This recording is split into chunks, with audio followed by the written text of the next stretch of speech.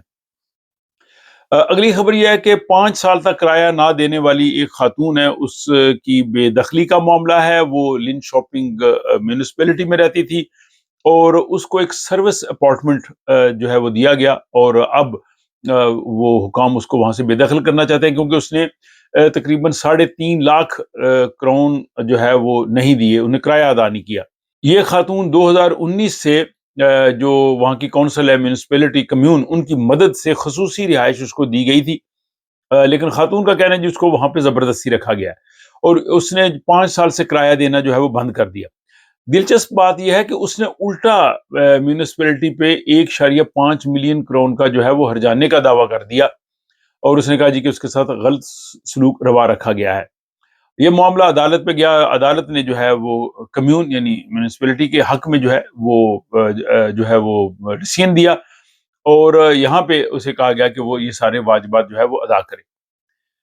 Next news جو ہے وہ نوجوان خواتین جو سویڈن میں ہوتی ہیں وہ چاہتی ہیں کہ ان کے جو بچوں کے باپ ہیں وہ بھی پیرنٹل لیو لے۔ یہاں پہ آپ کو پتا ہے کہ بچوں کی پیدائش پر، ایک بچے کی پیدائش پر 480 دن چھٹی ملتی ہے، جو ماں اور باپ دونوں تقسیم کرتے ہیں، لیکن اکثر جو ہے وہ مائیں زیادہ لیتی ہیں، باپ بہت کم چھٹی لیتے ہیں۔ تو ایک سروے کے مطابق 18 سے 34 سال کی خواتین نے کہا ہے کہ جو پیرنٹل لیو ہے یہ رہنی چاہیے اور برابر رہے، اور جو باپ ہیں وہ بھی چھٹی لے، تاکہ باپ بھی جو ہے وہ بچوں کی دیکھ بھال کریں، وہ گھر میں رہیں، اور دوسرا ہے کہ خواتین کا جو اپنا جاب کا کیریئر ہے وہ بھی ٹھیک رہے۔ اور سویڈن میں یہ پیرنٹل لیو کا بہترین نظام ہے، دنیا کے میرا خیال شاید ہی اور کسی ملک میں اس طرح کا سسٹم ہو کہ 480 دن کی چھٹی پیدائش پہ ملتی ہے۔ اور عمومی طور پہ یہ جیسے میں نے کہا کہ مائیں زیادہ چھٹی لیتی ہیں، باپ کم جو ہے وہ چھٹی لیتے ہیں، لیکن اب خواتین نے کہا ہے کہ یہ معاملہ برابر ہونا چاہیے۔ تو آپ بھی اس پہ اپنی رائے ضرور دے سکتے ہیں۔ نیکسٹ نیوز یہ ہے کہ نئی ٹیکنالوجی کی مدد سے بجلی چوری جو ہے وہ پکڑی گئی۔ ایک شخص تھا، اس نے تقریباً 3 لاکھ کرون کی بجلی چوری کی۔ ہوا یہ کہ وہ جو بجلی کا بل ادا کر رہا تھا وہ بہت ہی کم تھا، لیکن حکام نے دیکھا کہ بجلی بہت زیادہ استعمال ہو رہی ہے، تو اس کی وجہ کیا ہے؟ تو انہوں نے پھر چھاپا مار کے دیکھا، تو اس نے بائی پاس کر کے جناب وہ تار ڈائریکٹ لگائی ہوئی تھی کہیں میٹر کو بائی پاس کر کے، اور اس نے تقریباً 3 لاکھ کرون کی بجلی جو ہے وہ حکام کے مطابق چوری کی۔ اب اس کو وہ جو اس نے بجلی چوری کی ہے اور اس کے علاوہ ہرجانہ، یہ دونوں جو ہے وہ اس کو ادا کرنے کا حکم دیا گیا ہے۔ تو یہاں پہ بھی بجلی چوری جو ہے وہ ہوتی ہے، لیکن پکڑی بھی جاتی ہے۔ اگلی خبر یہ ہے کہ سویڈن کی حکومت اسلاموفوبیا کی جو اصطلاح ہے، ٹرم ہے، اس کو چینج کر کے اینٹی مسلم ریسزم کی اصطلاح استعمال کرنا چاہتی ہے۔ حکومت کا موقف یہ ہے کہ فوبیا کا لفظ غیر منطقی اور خوف ظاہر کرتا ہے، جبکہ مسئلہ جو ہے وہ مسلمانوں کے خلاف امتیاز اور نفرت کا ہے۔ لیکن سویڈن کے کئی امام، جن میں جو اسٹاک ہوم کی بڑی مسجد ہے ان کے جو امام ہیں، ان نے بھی کہا ہے کہ یہ درست نہیں ہے۔ اصل مسئلہ جو ہے وہ اس کی اصلاح ہونی چاہیے، اور مسلمانوں کے خلاف جو بڑھتی ہوئی نفرت ہے وہ ہے۔ اور کئی مسلمان رہنما کا کہنا ہے کہ یہ ٹرم چینج کرنے سے، اصطلاح بدلنے سے مسئلہ حل نہیں ہوگا، بلکہ نفرت کی نوعیت کو جو ہے وہ کم کیا جانا چاہیے۔ اور حکومت اب یورپی یونین، اقوام متحدہ میں بھی یہی اصطلاح جو ہے وہ اپنانے کی جو ہے وہ کوشش کر رہی ہے کہ وہاں بھی یہی ٹرم جو ہے وہ استعمال کی جا سکے۔ تو آپ بتائیے گا کہ آپ کے خیال میں یہ اسلامی فوبیا کی جو ٹرم ہے، کیا اس کو تبدیل کر کے جو نئی ٹرم ہے اینٹی مسلم ریسزم یہ ہونی چاہیے، یا آپ جو ہے وہ جو دوسرا رائے ہے آپ اس سے اتفاق کرتے ہیں؟ اگلی جناب خبر بہت اہم ہے، وہ یہ کہ ایک خاتون یوتبوری کے علاقے میں ایک کرائے کے گھر میں رہ رہی تھیں، اور وہاں غلطی سے جو ہے وہ جو پانی کا جو نل ہے وہ ان سے کھلا رہ گیا، اور اس کے بعد ڈرین بھی بند ہو گئی، یعنی پورا جو اپارٹمنٹ ہے وہ پانی کی وجہ سے جو ہے وہ خراب ہو گیا۔ اور جب اس طرح سے معاملہ ہو جائے تو اس پہ بہت زیادہ خرچ آتا ہے۔ اور اس کے بعد جناب اسے چیک کیا گیا تو انہوں نے کہا جی کہ اس پہ تقریباً جو ہے وہ 5 لاکھ کرون جو ہے وہ لگیں گے اس کو ٹھیک کرنے میں۔ خاتون نے جو ہے وہ گھر کی انشورنس نہیں لی گئی تھی، تو یہ اہم بات یہ ہے کہ سویڈن میں گھر کی جو انشورنس ہے یہ لینا قانونی جو ہے وہ لازم نہیں ہے، لیکن یہ ہونی چاہیے، یہ آپ نے لینی ہے۔ اگر اس خاتون کی ہوم انشورنس ہوتی تو یہ 5 لاکھ کرون کا خرچہ جو ہے وہ ہوم انشورنس دیتی اور ان کا گھر جو ہے وہ ٹھیک کرواتی، اور یہ کئی ایسے واقعات یہاں پہ ہوئے ہیں جو انشورنس نے پیسے پے کیے، لیکن چونکہ ان کے پاس جو ہے وہ ہوم انشورنس نہیں تھی، اب یہ سارے پیسے اس خاتون کو دینے پڑیں گے، اور اس کو تقریباً مہینے کے اگر وہ قسط بھی کرے گی تو 3,300 کرون جو ہے وہ ہر مہینے اضافی کرائے کے علاوہ دینے پڑیں گے، اور کافی عرصہ تک جو ہے وہ دیتی رہے گی۔ تو اس لیے ناظرین، اگر آپ گھر میں رہتے ہیں، خواہ آپ کا کرائے کا گھر ہے، خواہ وہ بوستد رہتا ہے، خواہ آپ نے خریدا ہوا ہے، سب کے لیے ہوم انشورنس ہونی چاہیے، بلکہ اس میں جو میکسیمم کور ہو سکتا ہے وہ لیں۔ اس میں آپ کی اگر فلائٹ لیٹ ہو جائے، اگر آپ کسی ملک میں بیمار ہو جائیں، اگر آپ کو قانونی معاملے کی ضرورت پڑ جائے تو وکیل بھی آپ کو فری ملتا ہے۔ تو اس میں اگر علاوہ ازیں اگر پانی سے گھر کو نقصان ہو جائے، آگ لگ جائے، چوری ہو جائے، یا آپ کے پڑوسی کو کوئی نقصان، آپ کے گھر کی، آپ کا درخت فرض ہے ان کے گھر گر جائے یا کچھ ہو جائے، تو وہ سارے معاملات آپ کی ہوم انشورنس کور کر سکتی ہے، تو یہ ہونا بہت ہی ضروری ہے۔ اگلی خبر جناب ڈرائیورز کے لیے ہے، اور بڑی اہم خبر یہ ہے کہ اگر آپ کچھ غلطی کریں تو آپ کو 30,000 کرون کا جرمانہ بھی ہو سکتا ہے۔ پولیس نے یہ خبردار کیا ہے کہ جن لوگوں نے ڈرائیونگ لائسنس لیے ہیں، جو اینک لگاتے ہیں، جیسے میں لگاتا ہوں، اور آپ کے ڈرائیونگ لائسنس پہ لکھا ہوتا ہے کہ آپ کا یہ ڈرائیونگ لائسنس جو ہے وہ اس وقت ویلڈ ہے جب آپ گاڑی چلا رہے ہو، تو آپ نے اینک پہنی ہو یا آپ نے لینز لگائے ہو۔ تو اگر آپ نے اینک نہیں پہنی، جو کہ لائسنس پہ لکھی ہوئی ہے، یا لینز بھی نہیں ہے، تو آپ کو تقریباً 30,000 کرون کے قریب قریب جرمانہ ہو سکتا ہے۔ اور ایک شخص ایسے ہوا ہے کہ وہ بغیر گلاسز کے اینک لگا رہا تھا، پولیس نے جب چیک کیا تو اس پہ لائسنس پہ تو لکھا تھا کہ ساتھ گلاسز ہونے چاہیے۔ اب یہاں پہ ایک امپورٹنٹ سوال یہ ہے کہ کچھ لوگ جو ہے وہ جب گلاسز لگاتے ہیں تو وہ ایک ٹریٹمنٹ کروا لیتے ہیں جو لیزر کے ذریعے، آئی سرجری، اور اس کے بعد ان کی اینک اتر جاتی ہے، تو ان کو اینک کی ضرورت نہیں ہوتی۔ تو اس صورت میں ان کو ٹرانسپورٹ سٹیرلسن کو آگاہ کرنا ہے کہ میں نے لیزر سرجری کروا لی ہے، یہ اس کا سرٹیفکیٹ ہے، اب مجھے اینک کی ضرورت نہیں۔ تو پھر وہ ان سے ریوائزڈ ڈرائیونگ لائسنس لے لیں گے تو پھر ٹھیک ہے۔ اگر وہ نہیں لیں گے اور ان کے لائسنس پہ یہ ایسا ہے، اور اگرچہ انہوں نے لیزر سرجری کرائی ہے، تو ان کو یہ جرمانہ ہو سکتا ہے۔ تو میرا خیال ہے کہ یہ نیوز بہت سے لوگوں کے لیے بڑی اہم ہوگی۔ اور جناب اس کے بعد یہ ہے کہ یہاں بجلی کی قیمتیں کافی زیادہ رہی ہیں فروری اور جنوری میں، اور حکومت جو ہے وہ سبسڈی دے رہی ہے۔ تو سبسڈی لینے کے لیے 25 مئی تک آپ کا اکاؤنٹ جو ہے وہ سویٹ بینک کا جو ہے اس کے ساتھ رجسٹر ہونا چاہیے۔